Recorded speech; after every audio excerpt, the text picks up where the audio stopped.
आदमी को प्यास लगती है।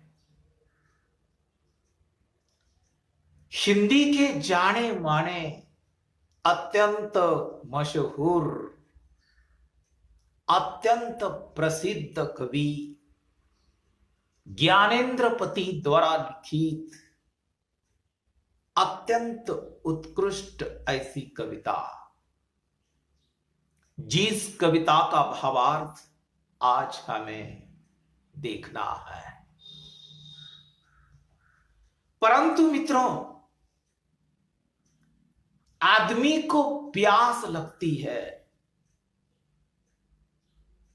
इस कविता का जो मर्म है, इस कविता की जो समस्या है, या इस कविता में कवि ज्ञानेंद्र ने जिस समस्या को उठाया है, या जिस समस्या पर उन्होंने प्रकाश डाला है, या जिस समस्या पर सारे समाज का ध्यान केंद्रित करने का प्रयास किया है, वह समस्या आज के युग में, यानी आधुनिक युग में बहुत ही प्रासंगिक लगती है। मित्रों, इस कविता में कवि ज्ञानेंद्र ने सेल्समैन की व्यथा वेदना पर प्रकाश डालने की कोशिश की है। सेल्समैन बच्चों, जिस समय मैं आप लोगों के सामने सेल्समैन ये शब्द उच्चारण कर लेता हूं, तो सेल्समैन हमारी आंखों के सामने खड़ा हो जाता है कि ये सेल्समैन क्या चीज है। इस कविता में कवि ज्ञानेंद्र ने सेल्समैन की जो वेदना है या व्यथा है, उसी पर प्रकाश डालने की कोशिश की है। और उसी के साथ साथ आज आधुनिक युग में जीने वाला शहरी मनुष्य, शिक्षित मनुष्य कितना संवेदनहीन बन गया है, उसी पर भी प्रकाश डाला है। मित्रों, आज का युग ये आधुनिक युग है, कंप्यूटर का युग है, जागतिकीकरण का युग है, बाजारवाद का युग है, वैश्वीकरण का युग है। कभी कभी तो मैं ऐसा कहता हूं कि आज सारी दुनिया एक बन गई है, सारे राष्ट्र एक दूसरे से जुड़ गए हैं, सारी दुनिया मुट्ठी में आ गई है, सारे शहर, सारे राष्ट्र बहुत हमारे करीब आ गए हैं, कोई दूरी नहीं रह गई है। परंतु इस ग्लोबलाइजेशन के युग में, बाजारवाद के युग में, जागतिकीकरण के युग में अनेक विदेशी बहुराष्ट्रीय कंपनियां शहरों में आकर बस गई है। कोई अमेरिका की कंपनी, जापान की कंपनी, जर्मन की कंपनी, कई राष्ट्र की कंपनियां भारत में आकर बस गई है। भारतीय कंपनियां भी विदेश में जाकर बस गई है। किसी ना किसी वस्तुओं का उत्पादन हो रहा है। हर एक वस्तु मनुष्य के लिए बनाई जा रही है।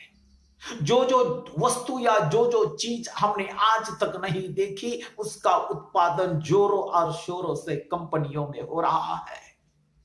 और ग्रामीण क्षेत्र में रहने वाले शिक्षित नवयुवक नौकरी की तलाश में शहर की ओर अपेक्षा से इच्छा लेकर चले जाते हैं।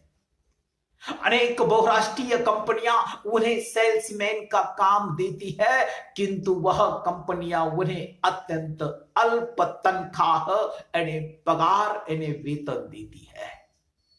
पीठ पर विदेशी कंपनियों का बोझ, गले में सुंदर सा टाई, पैरों में जूते, मोजे और चेहरे पर झूठी झूठी मुस्कान और हंसी लिए महानगरों की, बड़े बड़े शहरों की बड़ी बड़ी इमारतों में, टावरों में वह घर घर दस्तक देकर घूमते रहते हैं। वे सेल्समैन हैं। परंतु मित्रों, अनेक घरों में तो उन्हें अपमान भी सहन करना पड़ता है सेल्समैन को। सेल्समैन की जो व्यथा है, जो वेदना है, उसी पर प्रकाश डालने की कोशिश कवि ज्ञानेंद्र पति ने की है। आदमी को प्यास लगती है, परंतु आज का शिक्षित मनुष्य, शहरी मनुष्य कितना संवेदनहीन हो गया है, कितना पत्थर दिल हो गया है, उसी पर भी प्रकाश डालने की कोशिश कवि ने इस कविता के माध्यम से की है।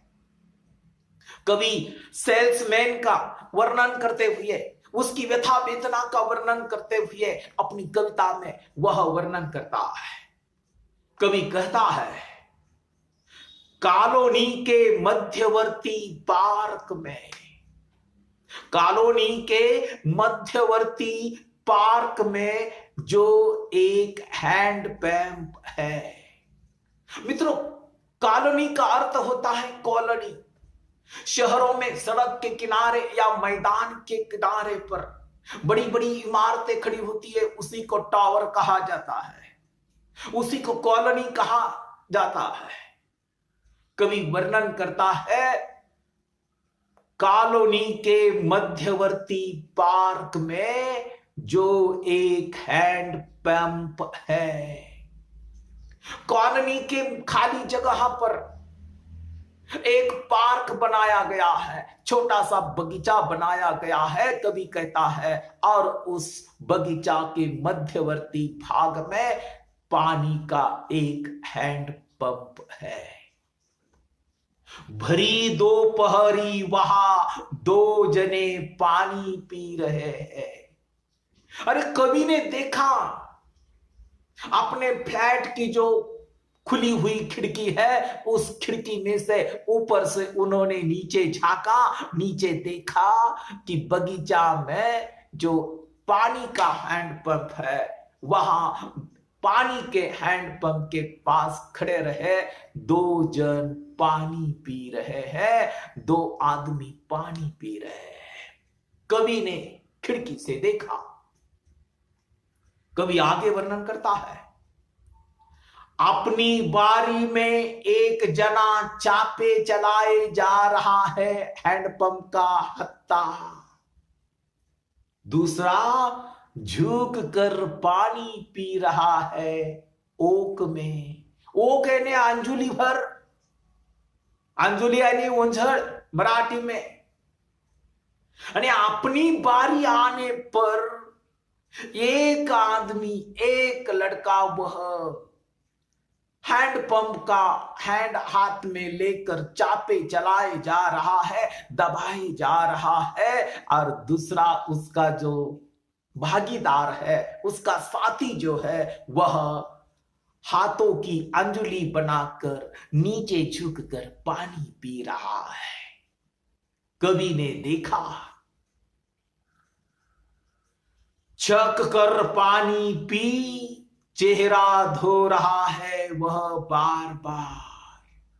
मार्च आखिरी का दिन तपने लगा है, चेहरा संवरने लगा है, कंठ रहने लगा है हरदम खुश्क। कवि देख रहा है उन दोनों को, वो सेल्समैन है दोनों लड़के। कवि कहता है कि वह पानी पीकर तृप्त हो रहा है, अपना चेहरा बार बार वह सेल्समैन हैंडपंप के पास खड़े रहकर धो रहा है।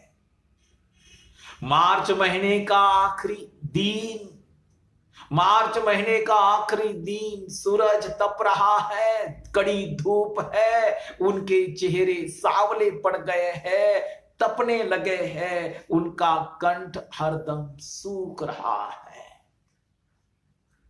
मित्रों, मार्च महीना का ये धूप के दिन होते हैं और सेल्समैन घर घर भटकता रहता है अपनी वस्तु बेचने के लिए।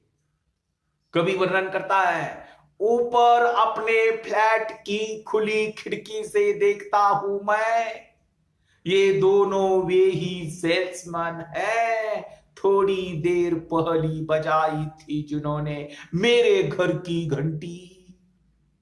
और कवि अपने फ्लैट के ऊपर खिड़की से देख रहा है, झांक कर उन दोनों सेल्समैन को देखकर कहता है, अरे ऊपर से कवि कहता है, अरे ये दोनों ही सेल्समैन वही है जो थोड़ी देर पहले उन्होंने मेरे घर की घंटी बजाई थी, बेल बजाई थी, वही दिख रहे हैं जो पानी पी रहे हैं।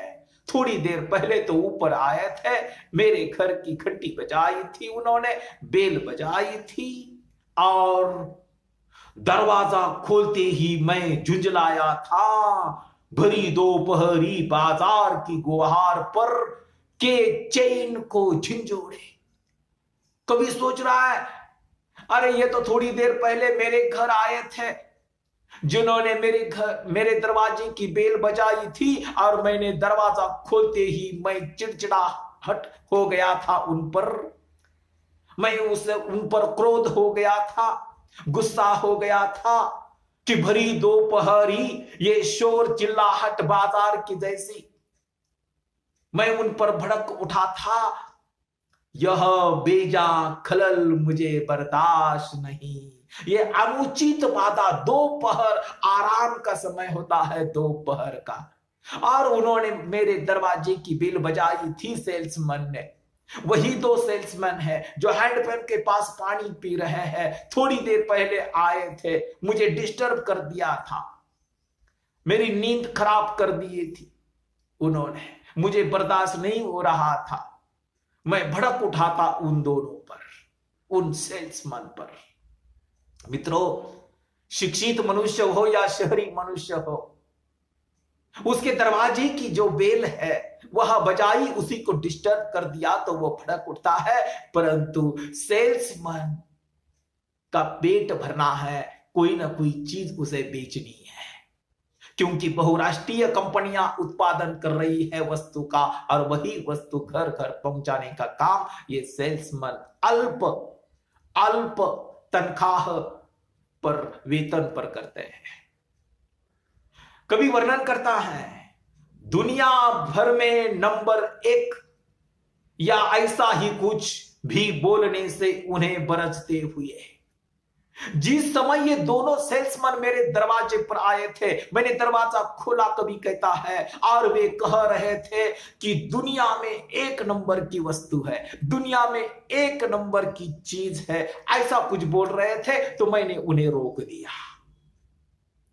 भेड़े थे मैंने किवाड़, किवाड़ ने दरवाजा, कवि कहता है कि उन दोनों को मैंने हकाल दिया, और फ्लैट के मेरे घर के दोनों दरवाजे यानी किवाड़ मैंने बंद कर दिए, और अपनी थैले उठाए शर्मिंदा वे उतरते गए सीढ़ियां। और जिस समय मैंने उन्हें हकाल दिया, अपमानित कर दिया, उसके बाद मैंने अपना दरवाजा बंद कर दिया, तो वे शर्मिंदा होकर अपने कंपनियों का बोझा पीठ पर लादे उठाते हुए वे फ्लैट की सीढ़ियां उतरते चले गए। ऊपर से देखता हूं हैंडपंप पर वे पानी पी रहे हैं। कवि कहता है कि वही सेल्समैन है जिन्हें मैंने हकाल दिया था, हटा दिया था, और वे शर्मिंदा होकर यहां से नीचे चले गए थे, अपना बोझा उठाते हुए, अपने थैले उठाते हुए। मित्रों, सेल्समैन का काम करने वाले जो आज के शिक्षित नवयुवक है, उन्हें नौकरी नहीं है, उनके पास डिग्रियां है, उनके पास शिक्षण है, उनके पास क्वालिटी है, परंतु उनके दोनों हाथों के लिए नौकरी नहीं है, काम नहीं है, वे अपने पैरों पर खड़े नहीं रह सकते, और जीने के लिए पैसों की जरूरत होती है। मित्रों, जीवन में पैसा भी बहुत महत्वपूर्ण चीज है, और वह मेहनत का पैसा है। और अपने पैरों पर खड़े रहने के लिए, 2 पैसे कमाने के लिए ये सेल्समैन इधर उधर भटकते रहते हैं। और बच्चों, यह कविता आज कितनी भी प्रासंगिक लगती है, परंतु युग बदल रहा है, जमाना बदल रहा है। आज आप लोग देख रहे हैं कि ऑनलाइन चीजों की मांग की जाती है, अमेजॉन जैसी कंपनियां, फ्लिपकार्ट जैसी कंपनियां बाजार में उतरी है। आप लोगों को जो वस्तु चाहिए, जो चीज चाहिए, आप लोग ऑर्डर कर लेते हैं, ऑनलाइन ऑर्डर कर लेते हैं और ऑनलाइन सामान आपके दरवाजे पर कुछ घंटों में, कुछ दिनों में आपके दरवाजे पर आ जाता है। सेल्समैन का काम भी नहीं रह गया। जो सेल्समैन को अपना पेट भरने के लिए जो काम मिलता था, वह काम भी आज चला गया है। कभी वर्णन करता है, उन दो सेल्समैन का कभी वर्णन करता है, उनके भारी थैले थोड़ी दूर पर रखे, ये ही ताहयात से, सावधानी से उन्हीं के ऊपर तनिक कुमलाई उनकी अनिवार्य मुस्कान और मटियाया हुआ दुर्निवार उत्साह। कभी ऊपर अपनी खिड़की से नीचे देख रहा है उन दो सेल्समैन को, हैंडपंप के पास खड़े हैं और उन्होंने अपने भारी भारी वस्तुओं के थैले बड़ी सावधानी से हैंडपंप के बाजू में रख दिए और उनके चेहरे पर थोड़ी सी मुरझाई हुई मुस्कान, मटमैला, निर्जीव, दुर्दीन ऐसा उनका चेहरा। गीले ना हो जाए जूते मोजे, इसलिए पैरों को वे भरसक छितराए हुए हैं। अपने जूते गीले ना हो जाए, अपनी टाई गीली ना हो जाए, अपने कपड़े गीले ना हो जाए पानी से, इसलिए वे पानी पीते समय अपने दोनों टांगों को इस तरह छतराए हुए, इस तरह फैलाए हुए खड़े हैं। गीले ना हो जाए कंठ कष्टाई, इसलिए उसे नीचे से उठाकर गले में लपेट सा लिया है अंगोछा की तरह। कवि देख रहा है उस सेल्समैन को कि अपने गले की जो कसकर बांधी हुई टाई है वह भी गीली ना हो जाए, इसलिए उन्होंने अपनी टाई को इसलिए गले में लपेट लिया है जिस तरह कोई अंगूछा होता है, स्कार्प होता है, उसी तरह उन्होंने अपने गले को लपेट लिया है। झुक कर ओक से पानी पीते हुए कॉलोनी की इमारतें दिखाई नहीं देती। वहां अपने अंजुली से झुक कर पानी पी रहे हैं, परंतु उस समय, जिस समय वो पानी पी रहे हैं, तो उन्हें कॉलोनी की इमारतें भी दिखाई नहीं देती। एक पल को कस्बे के कुएं की जगह का भ्रम होता है, देख पा रहा हूं मैं उन्हें। कभी कहता है कि एक क्षण के लिए सेल्समैन पानी पी रहे हैं, वह दृश्य मैं देख रहा हूं शहर में, परंतु एक क्षण के लिए मुझे अपने गांव के, अपने कस्बे के कुएं का भ्रम होता है। मुझे याद आता है कि गांव में भी ऐसा ही लोग कुएं से पानी खींचकर पानी पीते हैं। कवि कहता है, वे बहुराष्ट्रीय कंपनियों के उत्पाद नहीं है, भारतीय मनुष्यों के उत्पाद है। कवि का कहना है कि अरे मित्रों, ये सेल्समैन कोई बहुराष्ट्रीय कंपनियों से नहीं बने हुए हैं, बहुराष्ट्रीय कंपनियों का उत्पादन नहीं है ये सेल्समैन। अरे ये सेल्समैन तो भारतीय मनुष्यों से निर्मित है, भारतीय मनुष्यों ने उन्हें जन्म दिया है, उनका उत्पादन है ये। और इन्हें प्यास लगी हुई है, परंतु शहरी मनुष्य इतना संवेदनहीन बन गया है, उनके दिल में कोई संवेदना नहीं है कि कॉलोनी में आने के बाद उन्हें सेल्समैन को कोई पानी पिलाए या पानी के लिए पूछे कि अरे भाई पानी पीना है, आपको प्यास तो नहीं लगी है। अरे सेल्समैन भी क्यों ना हो, उन्हें भी प्यास लगती है, आदमी को प्यास लगती है। परंतु आज का मनुष्य इतना संवेदनहीन, इतना स्वार्थी बन गया है कि उन्हें आदमी से कोई लेना देना नहीं है। वो आदमी की जगह उसे सेल्समैन के रूप में देखता है। सेल्समैन अलग बात है, आदमी अलग बात है। आदमी की नजर में आदमी आदमी को नहीं देखता, वह सेल्समैन के रूप में देखता है। कवि कहता है वे भारतीय मनुष्य है, अपने ही भाई बंद है, भारतीय मनुष्य जिनका श्रम सस्ता है। कभी अपने मन में जो भावनाएं उठती है, उन सेल्समैन के बारे में उनकी जो भावनाएं उनके मन में निर्माण होती है, जो प्रेम जगता है, वह कहता है कवि कि अरे वो भारतीय मनुष्य है, आखिर अपने ही भाई बंद है, भारतीय मनुष्य है जिनका श्रम बहुत सस्ता बन गया है। मित्रों, आज अपने देश की आबादी बढ़ रही है, लोक संख्या बढ़ रही है, हजारों लाखों युवक आज शिक्षित होकर बेकार है, उनके हाथों के लिए काम नहीं है। हमारी सरकार हो, हमारे देश में ऐसी कोई व्यवस्था नहीं बनी हुई है आज तक कि जिस समय कोई तरुण, कोई तरुणी, कोई युवा, कोई युवती शिक्षित होकर डिग्री लेकर जब बाहर चले आएगी तो उसे अपना पेट भरने के लिए कोई ना कोई छोटी मोटी नौकरी मिल जाएगी। ऐसी कोई व्यवस्था हमारे देश में आज तक नहीं बनी हुई है। युवकों के हाथों के लिए काम नहीं है, उनका जो कष्ट है, उनका जो श्रम है, वह बहुत सस्ता बन गया है। और आखिरी पंक्तियों में कवि कहता है विश्व बाजार की भूरी आंख। अरे आज का बाजार ये विश्व बाजार है और उसकी आंख, बड़ी बड़ी आंखें जिनकी जेब पर ही नहीं जिगर पर भी गड़ी हुई है, उस मनुष्य के साहस और हिम्मत पर भी उस विश्व बाजार की आंखें पड़ी हुई है। इस तरह कवि ज्ञानेंद्रपति ने सेल्समैन की जो व्यथा और वेदना है उसी को चित्रित करने का काम इस कविता में किया है।